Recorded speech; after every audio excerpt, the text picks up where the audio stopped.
우리들에게 주신 하나님의 말씀 보겠습니다. 마가복음 10장 14장입니다. 14장 10절에서 11절까지 말씀입니다. 마가복음 14장 10절에서 11절까지 말씀. 두 절밖에 안 되게 짧으니까 함께 읽도록 하겠습니다. 12 중에 하나인 가룟 유다가 예수를 넘겨주려고 대제사장들에게 감해 그들이 듣고 기뻐하여 돈을 주기로 약속하니 유다가 예수를 어떻게 넘겨줄까 하고 그 기회를 찾더라. 아멘. 이 말씀을 가지고 예수님을 떠난 사람이라는 제목으로 말씀을 좀 나누려고 합니다. 오늘 딱 본문에서 예수를 떠난 사람이 나오네요. 누구죠? 가룟 유다죠. 제자 중에 유다라는 사람이 인물이 여러 명, 두 명 있어서 가롯 유다라고 이렇게 얘기를 해야죠. 그리고 마지막 성경의 신약의 후반부에 보면은 유다서가 있는데 그 사람과 다른 인물이니까 동일한 인물로 착각하지 마시기 바랍니다. 가롯 유다는 예수님을 팔아넘겼죠. 그래서 학자들이 왜 팔아넘겼을까? 왜 이 사람이 팔아넘겼을까? 가롯 유다는 이제 또 돈을 맡고 있는 사람이었어요. 돈을 맡고 있는 사람이었고요. 그래서 돈에 눈이 어두워서, 돈에 눈이 멀어서 예수님을 팔았구나 라고 하기도 하죠. 예수님을 떠난 이유들은 여러 가지 중에 첫 번째는 돈이 좋아서 떠난 사람이 있겠네요. 돈이 좋아서 주일날도 내가 돈을 일해야 되는데 주일날 쉬고 내가 예배드릴 수는 없어서 그렇게 떠난 사람도 있을 수 있겠죠. 또 때로는 돈이 좋아서 예수님을 믿는다고 말하면 내가 사업상 어떤 차질이 생길 수 있기 때문에 예수님을 믿는다고 말하지 않은 사람도 있겠죠.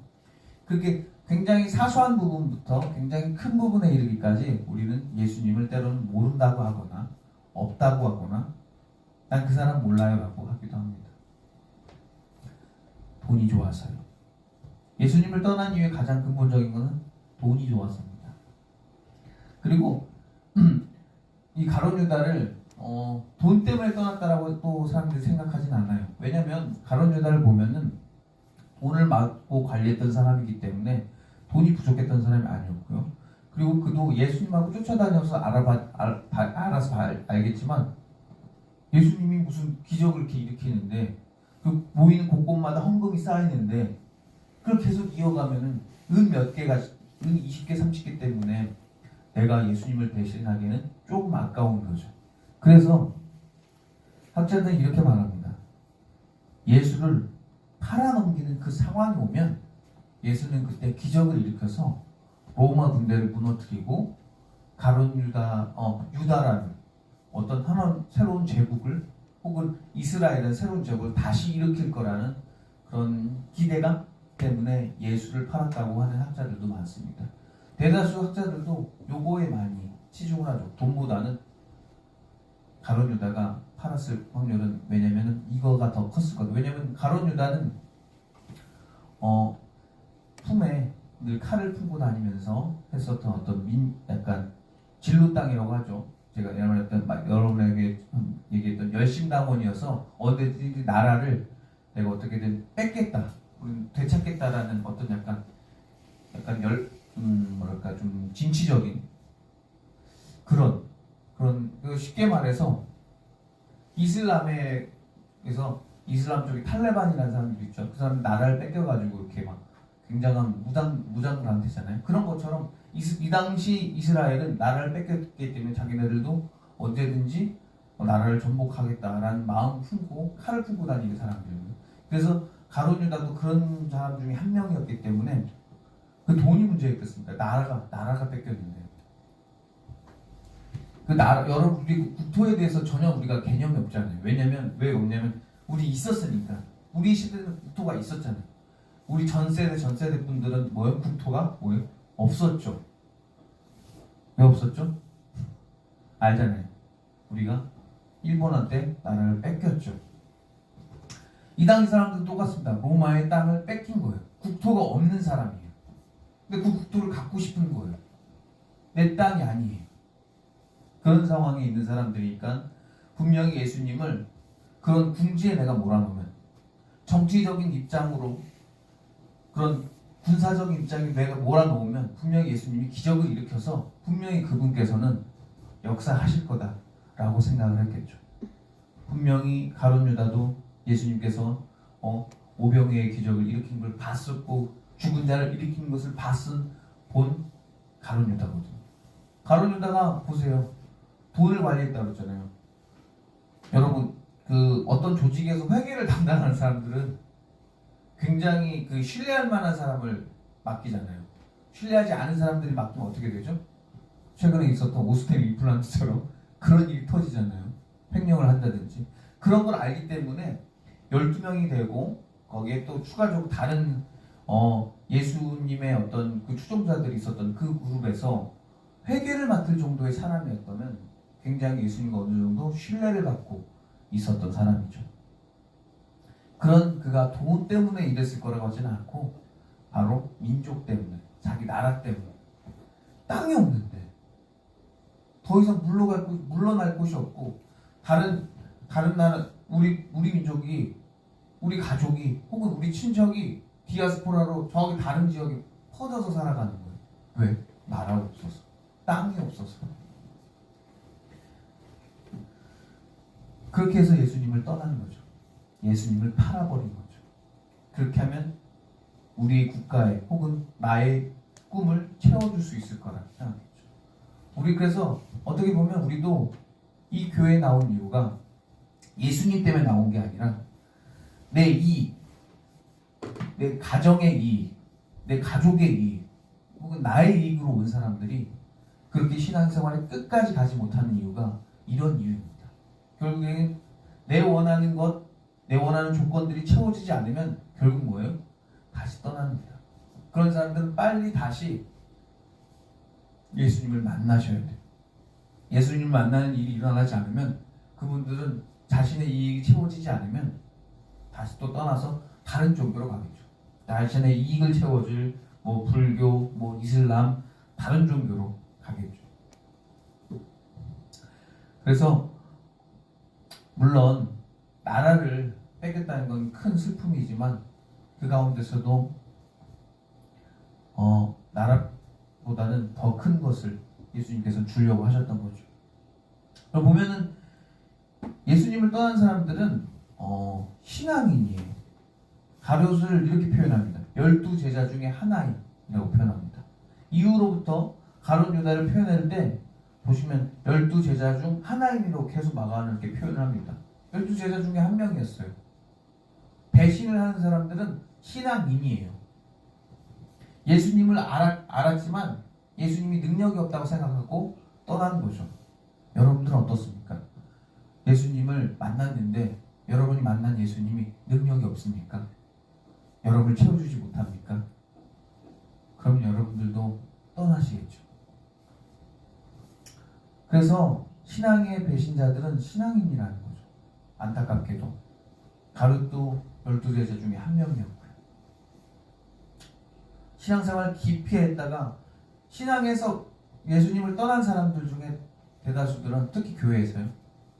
그냥 초신자들이 아니라 혹은 권사님 혹은 장로님 때론 목사가 하나님을 떠나는 거죠. 예수님을 떠나버리는 거죠. 그들은 깊은 신앙인이었지만 결국 이렇게 떠나버리고 맙니다. 결국 그 속에 자기 안에, 교회 안에서 교회를 다니면서도 내 안에 내가 채워져야 할 것, 내 욕심이 채워지지 않으면 그것이 버티다 이렇게 가룟 유다 3년을 따라다닌 거죠. 그게 깨져버리는 거죠. 어쩌면 우리 신앙인들 중에서 그런 위기 가운데 있는 신앙인들도 계실 겁니다. 내가 하나님 믿는다고 내가 이렇게 계속 다니는데 나에게 돌아온 건 없고 괴로움만 있는데 그 사람들도 버티기 힘들겠죠. 그럴 때 우리의 신앙은 조금만 더 버텨내셨으면 좋겠습니다.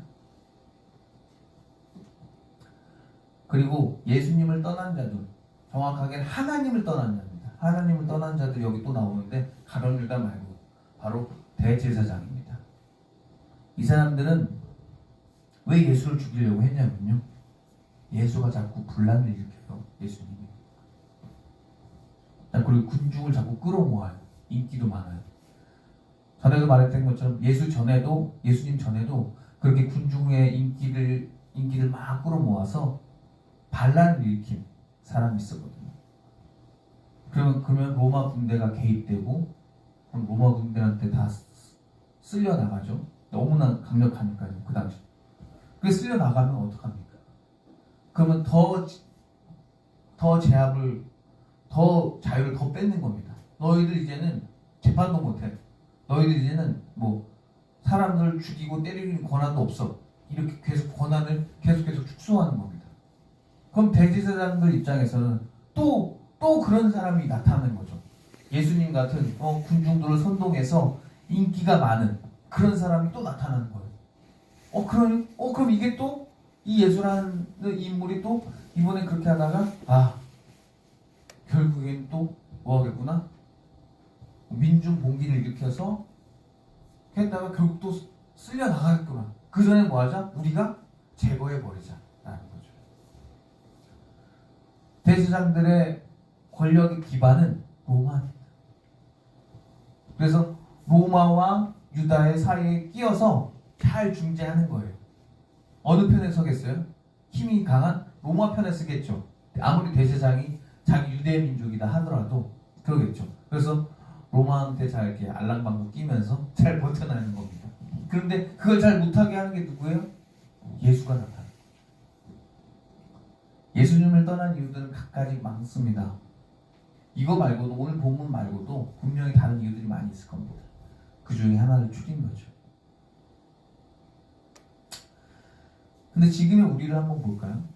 자본주의 때문에, 자본주의에 눌려서 돈이면 다 된다는 그런 천민 자본주의적인 사상에 눌려서 돈이면 다 되고 할 수 있다는 그런 가치관이 우리를 막 밀죠. 강력하게 압박하죠. 돈이면 다 돼. 돈이 최고야라는 그런 가치관과 생각이 우리를 막 억누릅니다. 괴롭죠. 그런 상황에서 나는 그거 아닌데, 나는 그래도 돈이 아니라 나는 예수님이고, 나는 우리 가족이 더 좋고, 나는 사랑이 더 중요하고, 그런 돈 말고 다른 가치관도 나에겐 중요한데 자꾸 돈이 나를 압박을 할 때 우린 괴롭습니다. 그때마다 우리는 그런 자본주의 권세에 눌려서 예수님을 팔기도 하고 예수님을 모른다고 하기도 하고 합니다. 그렇게 돈을 벌거나 혹은 그렇게 자신의 입신양문을 꾀합니다. 그렇게 우리는 연약한, 때로는 부끄러운 모습이 있기도 하죠. 그런데 이 돈이라는 것이 왜 이렇게 우리를 괴롭힐까요? 왜 이렇게 돈이라는 것이 우리를 힘들게 할까요? 만약에 정말 예수님이 그러셨잖아요. 그리고 성경이 그러잖아요. 돈을 일만하게 뿌리라고 그랬고, 악의 근원이라고 그랬고, 그리고 돈과 하나님을 동시에 같이 섬길 수 없다고 했잖아요. 왜 하나님께서 그러셨을까요? 왜 예수님께서 그런 말을 하실까요? 왜 성경은 우리에게 그렇게 이야기할 거예요?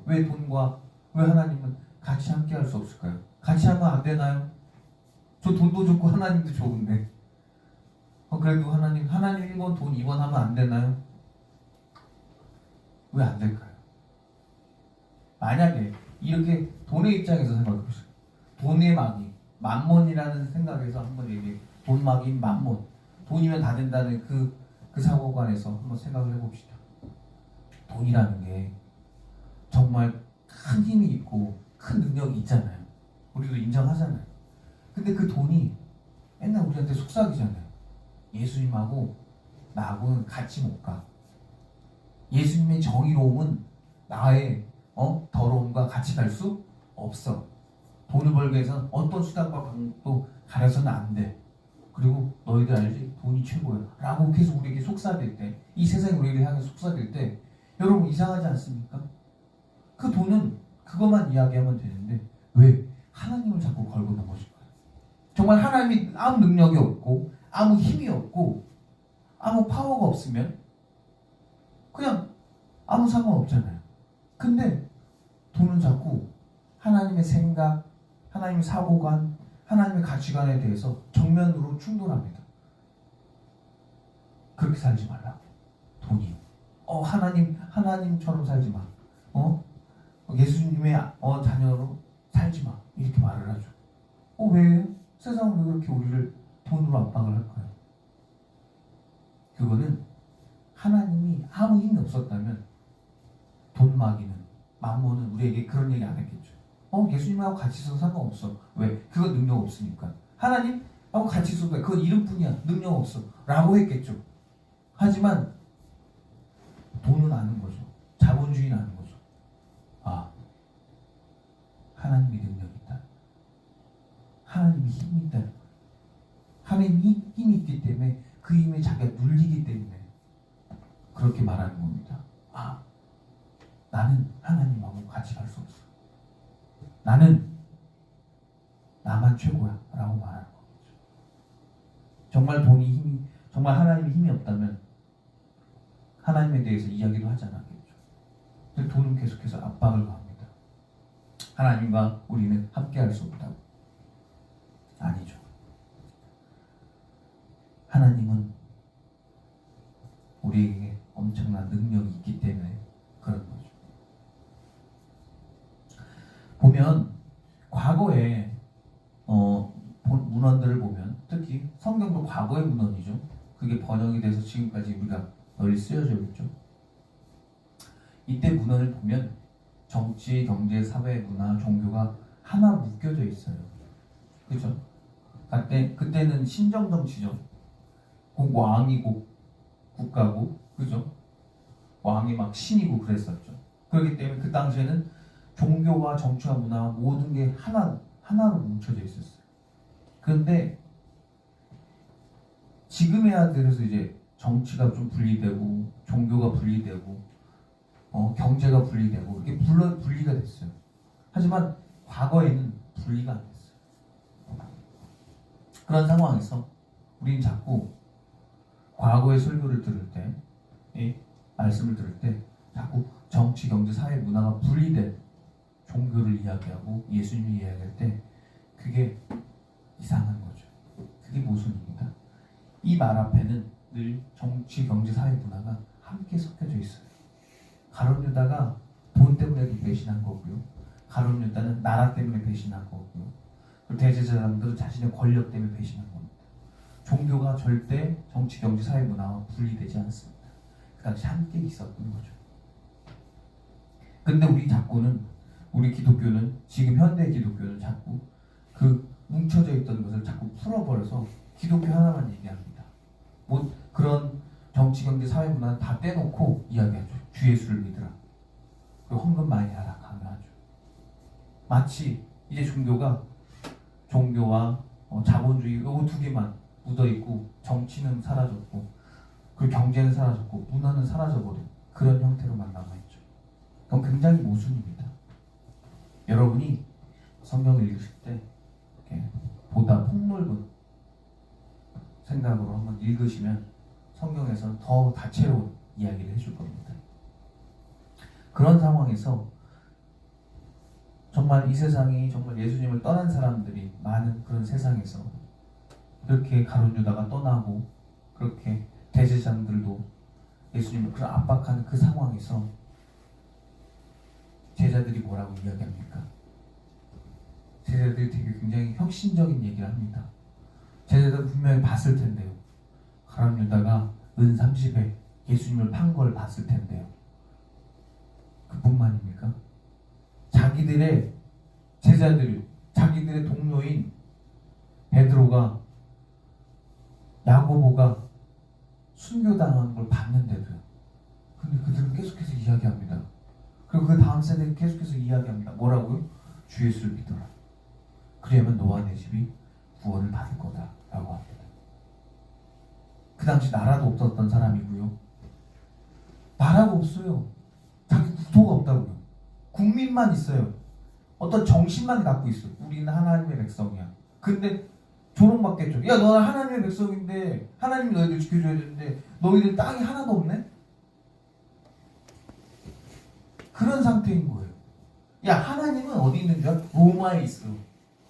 시저가 곧 하나님이야. 이렇게 말하는 시대인 거예요. 시저가 곧 신이고 곧 국가야. 너희들은 아무것도 없어.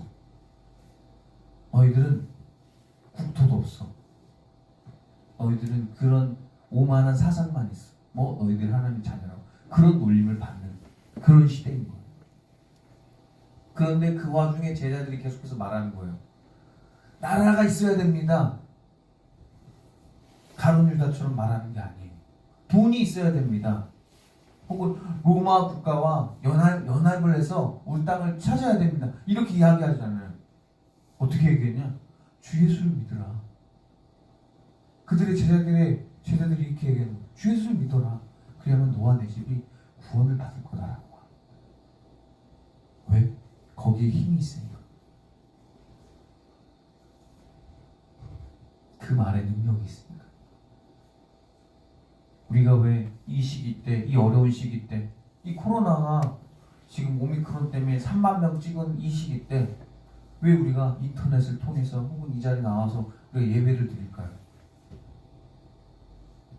신기하지 않아요? 여러분들. 물론 습관적으로 오신 분도 있고 습관적으로 이제 인터넷 키신 분도 있을 텐데 그래도 우리 스스로를 한번 생각해 보세요. 되게 신비하지 않습니까? 되게 오묘하지 않습니까? 아무것도 나를 구할 수 없는, 돈도 나를 구하지 못하고 건강도 나를 구하지 못하는 이 시기 때 우리는 하나님을 찾습니다. 왜 우리는 하나님을 찾게 만들까요? 하나님의 무언가 우리를 끌게 할까요? 초월적 힘을 요구하는 거죠. 이 당시 사람들은 다 뺏겼죠. 돈도 뺏겼죠. 국토도 뺏겼죠. 그래서 모든 자신의 일가 친척들이 디아스포라로 흩어져 살죠. 모든 것이 없는 그 상황에서 그 사람들이 필요한 건 하나입니다. 그 모든 걸 초월할 힘, 그 초월적 힘이 필요한 거죠. 그게 바로 그 당시 사람들은 누구라고 생각했냐? 예수님이라고 생각한 거죠. 예수님 분명히 그때 우리에게 오병이어의 기적을 일으켰고 그분은 우리에게 우리 앞에서 부활을 보여주셨고 그리고 그분은 승천해서 올라가는 것을 보여주셨기 때문에 믿는 거죠. 아, 나도 그렇게 될 거다. 지금 현실은 너무 힘들고 괴롭지만 내가 이거 버텨낼 수 있다. 왜? 예수님의 부활이 있으니까. 예수님의 믿음이 있으니까. 예수님 우리에게 하신 약속이 있으니까. 그래서 난 예수님께 충성을 다할 거다 라는 거죠. 지금 내가 죽어도 난 상관없다. 왜? 예수님이 죽음 넘은 것을 보여주셨으니까. 예수님 죽음 이후에 부활이 있다는 것을 보여주셨기 때문에 우리 그 다음 세대인 제자들은 죽음에 대해서 앞장서는 거죠. 베드로가 순교했고요. 야고보가 순교했고 많은 제자들이 순교했습니다. 요한 하나만 순교하지 않고 나머지 11제자 다 순교를 했죠. 그런 이유가 뭐 있겠습니까? 가장 앞에 나가신 예수님께서 우리에게 죽음을 이기는 것을 보여주셨기 때문에 그렇습니다. 지금 세상은 너무나 괴롭고 무섭고 혼란스럽습니다. 마치 죽음이 우리를 위협하는 것 같고요. 경제적인 위협이 함께 옵니다. 그때 우리 앞서가신 예수님을 봅시다.